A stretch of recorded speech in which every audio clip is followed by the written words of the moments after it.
আজকের আমি এখানে প্রকাশ্যে সবাই বলে যাচ্ছি, আইএসএফ 31টা সিট দিয়েছে, যদি 31টা সিট যদি না হারে আমার নামে কুকুর পুষে রেখে দেবেন 4 তারিখে। আমি আজকে দায়িত্ব নিয়ে এখানে বলে যাচ্ছি, এটা খুব দায়িত্ব নিয়ে বলে যাচ্ছি। সকলে মিলে একটা আওয়াজ তুলুন, আওয়াজটা চাই, জয় বাংলা। এই আওয়াজে হবে না, এসবের আমার কানে শুনতে পারে না। এখানে যে ভদ্রলোক প্রতি বছর ভোটে দাঁড়াতো, এবার বোধহয় তাকে একটু ল্যাং মেরে দিয়েছে আমার মনে হচ্ছে। তাই জয় বাংলা। ধন্যবাদ সকলকে। আজকে আমরা এই চন্দ্রেশ্বর 2 এর পবিত্র মাটিতে মমতা বন্দ্যোপাধ্যায়, অভিষেক বন্দ্যোপাধ্যায়ের মনোনীত তৃণমূল কংগ্রেসের প্রার্থী বাহারুল ইসলামকে সঙ্গে করে নিয়ে আজ আমরা প্রচার শুরু করেছি। সভার সভাপতি আমাদের আলাউদ্দিন ভাই, মঞ্চে উপস্থিত আমাদের এই ব্লকের তৃণমূল কংগ্রেসের সভাপতি আমার খুবই প্রিয় শাহজাহান ভাই, এখানে আমাদের পাশের অঞ্চল প্রধান খোকন আছে, আমাদের আনসার ভাই আছেন, আমাদের প্রাক্তন প্রধান নিপেন দা আছে, ভূপেন দা আছেন, আমাদের ভাই সাহেবরা আছেন, সকলেই এখানে আছে। আকমাল থেকে শুরু করে সকলেই আছেন, প্রধান আছে মারুফা। দর্শক, শুনছিলাম ক্যানিং পূর্বের বিধায়ক যিনি ছিলেন আর কি, নটোরিয়াস ক্রিমিনাল, তিনি ভাষণ রাখছিলেন। কোথায় ভাষণ রাখছিলেন? তিনি কিন্তু ভাঙড় থেকে প্রতিদ্বন্দ্বিতা করছেন তৃণমূলের টিকিটে। তো আমি ভাবছিলাম যে ভাঙড়ে হয়তো প্রচার টোচার হচ্ছে, হয়তো তৃণমূলের খুব জোর কদমে। তো দেখলাম না, এটা ক্যানিং পূর্বতে, মানে যে জায়গাটায় আগে উনি বিধায়ক ছিলেন সেই জায়গাটায় দল বাহারুল ইসলামকে, ভাঙড়ের ভূমিপুত্র, তাকে টিকিট দিয়েছে। তৃণমূল কংগ্রেসের টিকিট তিনি লড়ছেন, টানার প্রচারে গিয়েছেন। মানে আমি তো দেখে অবাক হয়ে গেছিলাম প্রথমে, যে ভাঙড়ের শওকত মোল্লা সাহেব এত এত বড় সভা করছে। যদি অনেকটা বড় স্টেজ করেছে দেখছিলাম, মোটামুটি দর্শক ভালোই ছিল আর কি। তো ভাঙড়ে এত মানুষ এই শওকতের ডাকে গিয়েছে, আমি ভিডিওটা দেখলাম, ভাবলাম। তো তারপর দেখলাম না, এটা ক্যানিং পূর্বে, ওই যেখানে বাহারুল ইসলামকে তৃণমূলের টিকিটে লড়ানো হচ্ছে আরাবুল ইসলামের বিরুদ্ধে, সেকেন্ডকার ছবি। মানে বাহারুলের প্রচারে গিয়ে নওশাদ সিদ্দিকীকে আক্রমণ করে বলছে যে আইএসএফ 31টা সিট তারা দিয়েছে বিধানসভা নির্বাচনে, মানে বাম কংগ্রেস, বাম আইএসএফ জোটে তারা কিন্তু এসপিটা সিট বাম তাদেরকে ছেড়েছে, সেই 31টা সিটে তারা কিন্তু লড়াই করবে।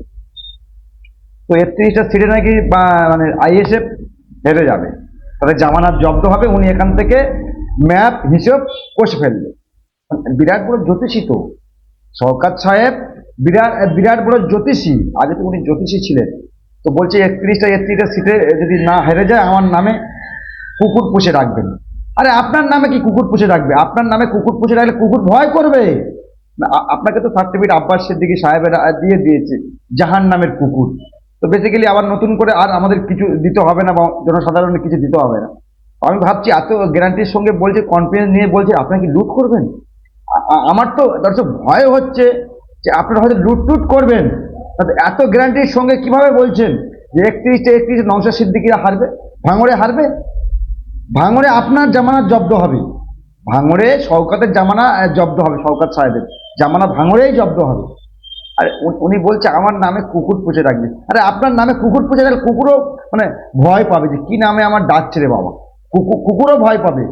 তো দর্শক, এই বাহারুলের প্রচারে গিয়ে নিজের তো ভাঙড়ে প্রচার করার ক্ষমতা নেই, যেখানে যাচ্ছে ভাঙড়ে ওই চোর স্লোগান দিচ্ছে, চোর স্লোগান দিচ্ছে। আর নওশাদ সিদ্দিকীকে বলছে তারা 31 আসনে হারবে।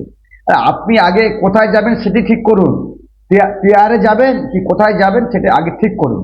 আপনি যদি এখান থেকে হেরে যান, তো আপনার দল তো আপনার যা ব্যবস্থা নেবে, যে খবর আমাদের কাছে রয়েছে আর কি। বাকি তো জনগণের, মানে আপনার জেব ক্যাটাগরির সিকিউরিটি কোথায় যায় আমরা দেখব। বেশ বড় বড় কথা তো বলছেন, তো নিজের কেন্দ্রে প্রচার ছেড়ে দিয়ে বাহারুলের কেন্দ্রে গিয়ে পড়ে আছেন। মানে আপনার ভয় হচ্ছে ক্যানিংটাও হারাবো প্লাস ভাঙড়টাও হারাবো। আরে আপনাদের এত উন্নয়ন, মানে এত উন্নয়ন আপনারা করেছেন, আবার দুয়ারে দুয়ারে গিয়ে ভোট চাইতে হচ্ছে। মানে এত উন্নয়ন করার পরেও ভোট চাইতে হচ্ছে তৃণমূল কংগ্রেস, শুধু শওকত মোল্লারা নয়, অনেকে দেখছি সব প্রচার যাচ্ছেন, বলছে উন্নয়নের নিরিখে আমাদেরকে ভোট দেবে।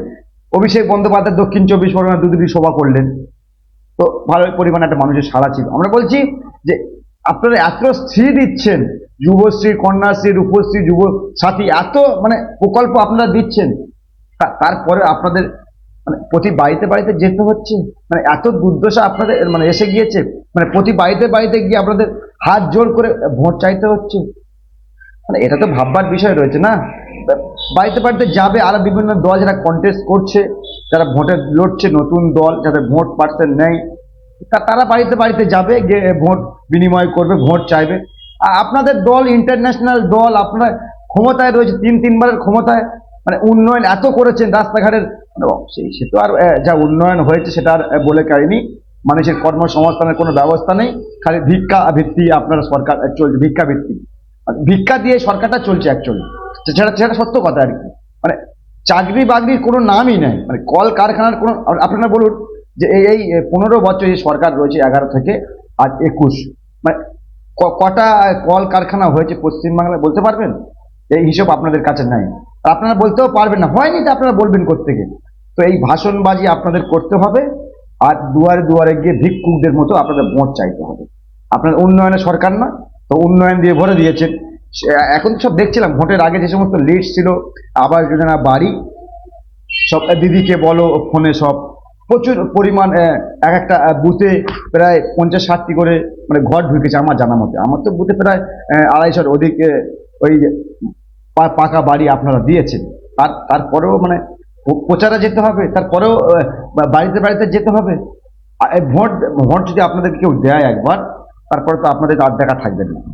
5 বছর আপনাদেরকে যদি কেউ ভোট দেয় ভুল ক্রমে, 5 বছর তো আপনারা এলাকা এলাকা যাবে না, তাই আগে থেকে গিয়ে প্র্যাকটিস করছেন যে এই শেষ আসছি, আর আসবো না হয়তো, মানে এরকম একটা ব্যাপার আর কি। তো দর্শক, শওকত মোল্লা ক্যানিংয়ে তিনি প্রচারে গিয়ে অনেক কথা নওশাদ সিদ্দিকীদের নামে বললেন। তো 31-এ নওশাদ সিদ্দিকীরা হেরে যাবেন, আমরাও চাই হেরে যাক নওশাদ সিদ্দিকীরা, কিন্তু আপনার যে জামানত জব্দ হবে সেটা কিন্তু আর বলতে বাকি রাখেন। আপনার যে জামানত জব্দ হবে সেটা বলতে বাকি রাখে না। তো আপনি ওই ভাঙড়ে এরকম প্রচার করেন না, আপনি ক্যানিংয়ে যেমন প্রচার করছেন না, ক্যানিং তো আপনারই বিধানসভা, আপনি নাকি সোনার মতো সাজিয়েছেন ক্যানিংটা, তো ক্যানিংয়ে প্রচার করছেন। কোনো পাগলেই খাবে কথাগুলো? নিজেই বলছেন ক্যানিং আমি সোনার মতো সাজিয়ে দিয়েছি, কত কোটি টাকা সব কাজ টাজ করে, তৃণমূলে সব কোটি কোটির ব্যাপার, তো কোটি টাকা চুরিও করে, কোটি টাকার কাজও করে।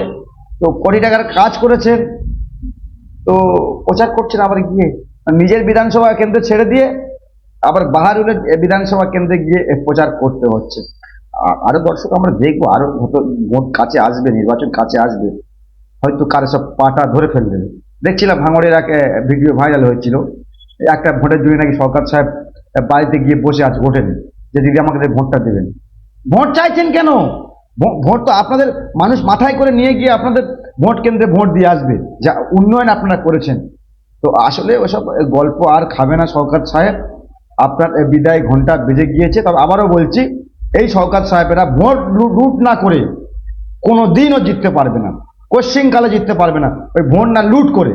তো আমারও ভয় হচ্ছে নওশাদ সিদ্দিকী লড়াইটা ঠিকমতো করতে পারবে তো? হয়তো ভোট পাবে তারা, কিন্তু হয়তো কোথাও দেখবেন গণনা কেন্দ্রে এই শওকত মোল্লারা লোডশেডিং করে ভোটগুলো সব নিয়ে নিয়েছে। যে অভিযোগ শওকত সাহেবের বিরুদ্ধে আছে, ক্যানিংয়ে নাকি 2021 সালে ওই ওনাদের বিরোধী প্রতিদ্বন্দ্বী আইএসএফের তাকে হারিয়ে দিয়েছে এভাবে। তো আমারও তো ভয় হচ্ছে নওশাদ সিদ্দিকী হেরে না যায়। দর্শক, যেটা বলার বলবেন, আর নজর রাখবেন আপনার কণ্ঠ, আপনাদের কণ্ঠ, ইনসাফ টিভি।